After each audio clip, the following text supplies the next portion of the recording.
This sweatsuit feels like instant recovery mode. Meet the smooth spacer matching hoodie and joggers from Lululemon. In a weighty fabric that's soft on the inside and sleek against your skin, bringing that perfect cool down feeling wherever the day lands. Smooth spacer sets. Available now at Lululemon.com. Excuse me! Taxi! This is the 77 WABC minicast.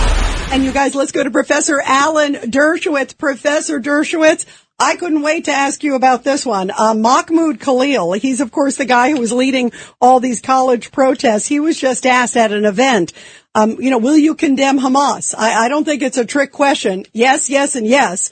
And he said it's really unfair to ask him if he would condemn Hamas or Hezbollah. And he said, and he turned around and said, don't you think Americans should condemn the bombing of Iran? So he's equating what America's doing to get rid of a terrorist regime to Hamas. This is incredible. It's terrible. And look, Mamdani said, I only invited him because I wanted to support his free speech. Look, I defended the Nazis in Skokie, Illinois. I didn't I didn't invite them to dinner. I was saying when I defended them, I wish they got run over by a bus. I was defending their free speech rights. And the idea of inviting this racist, this bigot, this anti-Semite to the Gracie Mansion is a disgrace to all citizens of New York, and it should be absolutely condemned. Look, while we're in the condemning mood, we should also be condemning this man, Kane, who just left his position. Kent, Joe Kent. Yeah, Kent, rather, because, this guy is a Nazi-loving bigot, anti-Semite, and he never should have been in the position of authority he was. He's hated Israel right from the beginning of time. He was a terrible intelligence guy. His critics have pointed out that he always skewed the intelligence against Israel and against American interests often as well. And he had his own agenda. And I'm glad he's gone. Good riddance to bad garbage. I don't think President Trump knew who he was when he got appointed, because he never would have appointed somebody with those views. But I'm glad he's gone. He was a terrible, terrible office holder.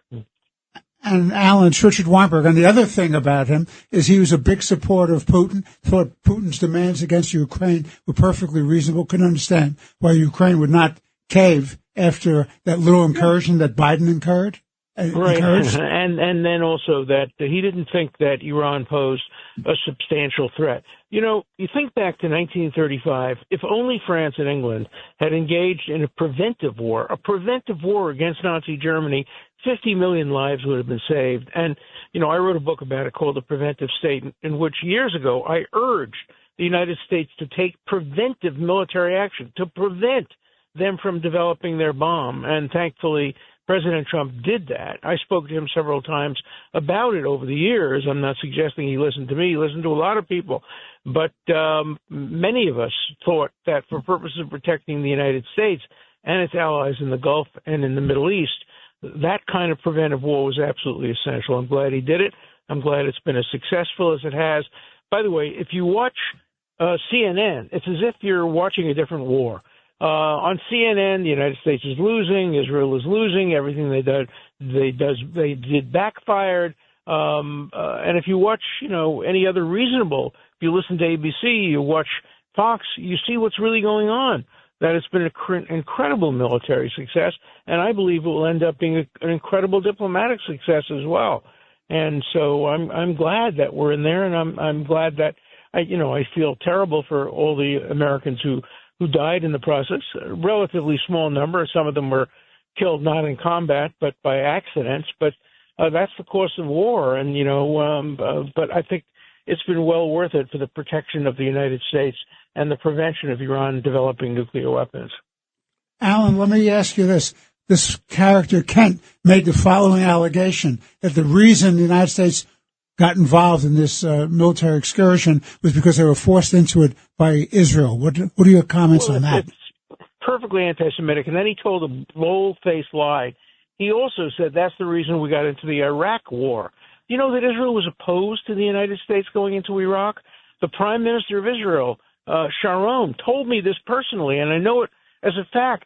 He said to the President of the United States, you're going after the wrong eye. Don't go after Iraq. That'll be a quagmire. Go after Iran. So he lied completely about Israel getting them into the Iraq war. Israel didn't get them into the Iraq war. Israel was opposed to it. Israel's focus has always been on Iran. So he's a liar. He's a bigot. He's a Hitler lover. He's an anti-Semite.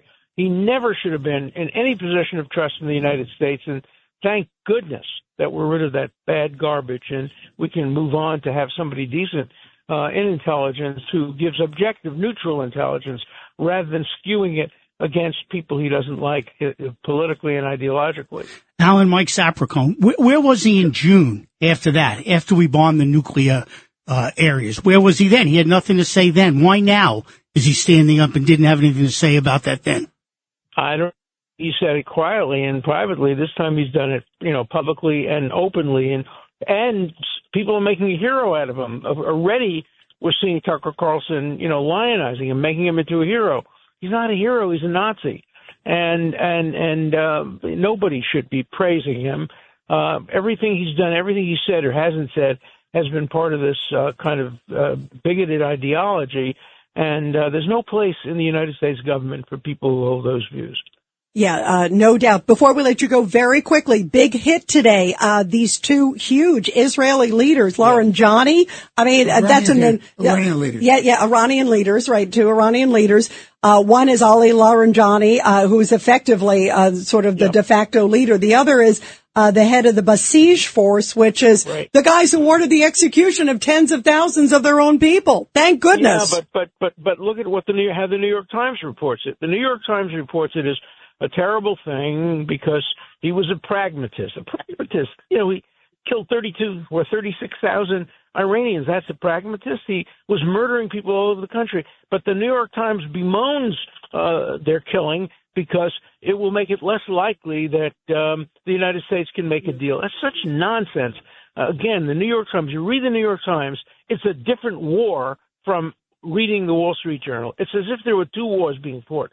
One reported by the New York Times and the other reported by the Wall Street Journal. The Wall Street Journal is accurate. The New York Times is not.